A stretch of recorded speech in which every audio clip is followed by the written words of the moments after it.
Hello guys, how do you do today? Bueno, bienvenidos a esta segunda semana del segundo parcial. Miren, no es queja, pero algunos trabajos eran copiados, entonces pues cada quien sabe, ¿no? Para efectos de que pues, no les extrañe que a lo mejor el puntaje se les vaya a afectar por allí. Traten de hacerle la lucha solos. Pueden hacerlo, bien o mal, es mejor que lo hagas por ti mismo, porque pues difícilmente en un examen, pues, este es un trabajo de cumplimiento. Pues, no me consta que lo hacen realmente ustedes, ojalá fuera así, pero no me consta. Es diferente, por ejemplo, cuando estábamos en clases en el aula, pues ahí con los revisados, ¿se acuerdan? Entonces, pues en ese momento yo sabía que sí lo estabas haciendo tú. Aquí me es muy difícil saber si lo haces o no. Por eso se modificó los porcentajes, para efectos de que no nada más con las actividades del cuadernillo pudieras acreditar. Pero bueno, se los dejo ya a su consideración, ya están grandecitos para que hagan de las cosas de manera individual y pues tienen la capacidad suficiente para poder terminarlo sin problema. ¿De acuerdo? Bien, partimos. Esta segunda semana está muy facilita. La anterior estaba más pesada porque era nuevo el tema. Phrasal verbs es un tema complejo porque aquí no hay de otra más que memorizar cada uno de las frases adverbiales perdón, de los phrasal verbs para poder entender el significado correcto. La actividad de ahora como un plus del anterior. Se supone que ya se esforzaron en inventarse una oración con ese phrasal verb. Entonces la actividad de ahora es mucho más sencilla. Les voy a poner nada más, son 16, es una actividad complementaria, pero sí vale para esta segunda semana. ¿Qué tienen que hacer aquí? Bueno, la instrucción es muy sencilla. Match the words to the pictures, then read the definition about some of them, and write the verbs on the line. Tienen que relacionar, en la parte derecha están los significados, y en la parte izquierda está el phrasal verb. Entonces, ¿qué tienen que hacer? Obviamente, a lo mejor pues no los conocen. Su tarea es primero investigarlos. Pueden usar internet, en los diccionarios no lo van a encontrar, diccionarios no. Pueden buscar en internet, no sé, listado de phrasal verbs o significado de este phrasal verb y lo escribes. Y lo que diga allí, lo que te explique, pues ya entonces ya puedes buscar cuál de estas definiciones le corresponde a cada uno. ¿De acuerdo? Bien. Entonces tienen que hacer esa actividad, tienen que ponerle aquí en este circulito cuál número corresponde según la imagen, que es una pista que te da, y lo tienes que escribir de este lado esta es la definición de este phrasal verb. ¿De acuerdo? Entonces sería la actividad número 2 de este parcial. Y aquí vamos a dejar por visto ya los phrasal verbs. En el examen únicamente voy a poner los que se vieron en el cuadernillo.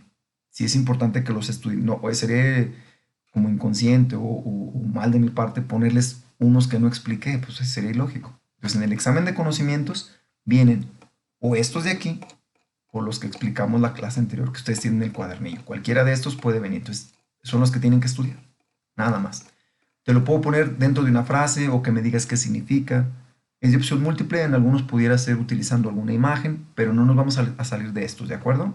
Entonces sí, para que los estén repasando con frecuencia, porque para el examen sí voy a meter phrasal verbs, ¿de acuerdo? Bueno, entonces pasamos a nuestro siguiente tema. Este tema es muy facilito. Como ustedes ya vieron presente perfecto y pasado perfecto, esta es una combinación de uno de ellos. Se llama presente perfecto continuo. Entonces, no tiene la gran ciencia. Aquí nada más hay que hacerle ciertas adecuaciones a las reglas que ya conocen. Entonces no tiene ciencia. Vamos a verlo. Aquí hay una frase que nos da como ejemplo. Si esta frase la logras entender desde ahorita que explique, no vas a tener bronca ni con los ejercicios, para nada. Fíjate bien. La frase dice, They have been working for days on that project. Si yo lo traduzco como tal, diría, ellos han estado trabajando por días en ese proyecto. Entonces, acuérdense que presente perfecto llevaba el auxiliar have o has si utilizaba como pronombres he, she, it. Pues es la misma regla, es lo mismitito. Hasta aquí estas dos partes son iguales. Pronombre, aquí está sujeto, que este es un pronombre sujeto, y el verbo auxiliar puede ser have o puede ser has, como aquí en la explicación. Después, este de aquí siempre va a ir en las frases, siempre, bien, independientemente si es tercera persona del singular o si no lo es. Siempre va, bien. Después viene el verbo principal, que tiene una característica adicional. Es el verbo principal, pero en gerundio. ¿Cómo hago un gerundio? Le pongo la terminación ing al final. Y después viene el complemento del enunciado. Si esto lo entendiste desde ahorita, pan comido. Únicamente seguir las reglas que ya conoces para hacer negación, pregunta y responder de cualquier tiempo gramatical que hayas visto. Entonces, retomando. They have been working for days on that project. En este caso puse have porque mi pronombre es they. Supongamos que fuera ella. ¿Qué cambiaría nada más? Pues sustituyo have por has y lo demás lo dejo igualitito. She has been working for days on that project. Ella ha estado trabajando por días en aquel proyecto o en ese proyecto. ¿Me explico? No tienes chiste. Si tú ya dominas presente perfecto, que ya lo vimos, entonces nada más es recapitular un poquito o jalar ese aprendizaje que ya traías, recuperar un saber previo que ya tienes y aplicarlo aquí. ¿Cuál es la diferencia? Que ahora va a llevar siempre, en todo momento, el verbo been, que es el pasado participio del to be. Sido o estado. ¿Me explico? Entonces, ellos han estado, el verbo principal en gerundio, trabajando, ando, endo, y el complemento. ¿De acuerdo? Entonces, aquí vienen algunos ejemplos sencillos, ¿verdad? Pues I have been running, es uno cortito. He estado corriendo. I have been running. ¿Está claro? Vienen formas de cuando se utiliza esto, ya ustedes con calma lo revisan, yo para que el video no se haga tan extenso ni tan tedioso. Pero cuando estés revisando tu cuadernillo para hacer las actividades, viene información adicional que te puede ser útil para que entiendas mejor el tema. ¿De acuerdo? Bueno, esta fue la afirmación. Vamos a pasar a la forma negativa. La misma. Partimos de un sujeto, partimos del verbo auxiliar y ahora va a ir negando.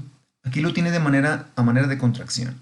Sabemos que have not y haven't, pues es lo mismo, nomás que uno está extendido y el otro está contraído. Pero si se fijan, vuelve a estar bien. En esto da la casualidad que ponen como ejemplo el mismo verbo, work, pero se fijan, sigue estando en gerundio y el complemento del enunciado. Entonces esta frase dice, you haven't been working with me. You haven't or you have not been working with me. No has estado trabajando conmigo.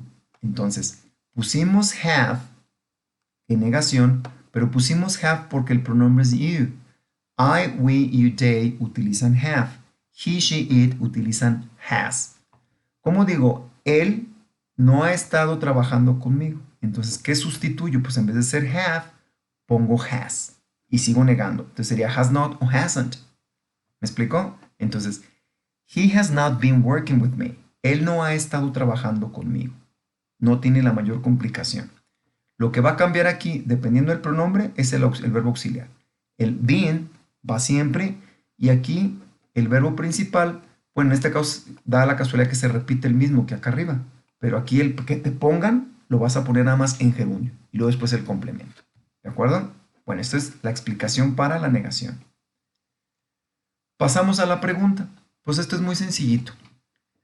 Si se te complica un poco hacer la pregunta, remóntate al enunciado afirmativo.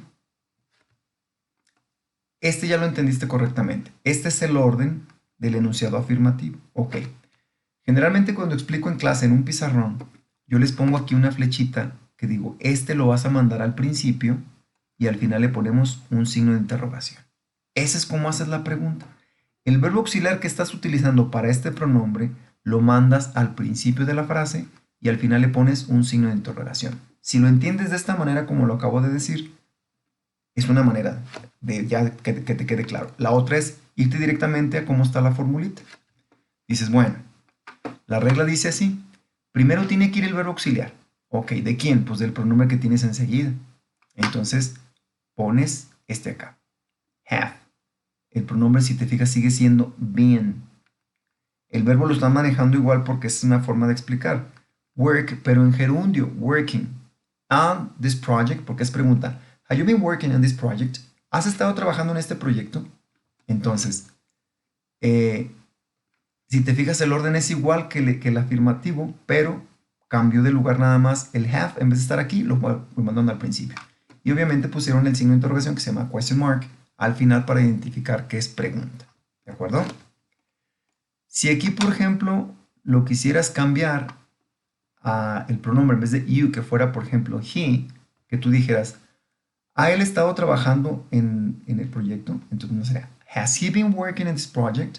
Y listo. ¿De acuerdo? Bien, entonces pasamos con los ejercicios. Muy fácil.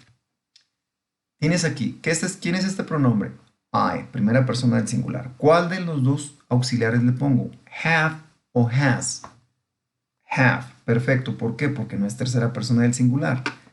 Ok, entonces tiene que decir, tengo aquí el verbo que es live. Este es el verbo principal que haría las veces de working en los otros casos. ¿Sí me explico? Es decir, ¿tiene que ir en qué? Pues en gerundio. Entonces, vamos a resolver.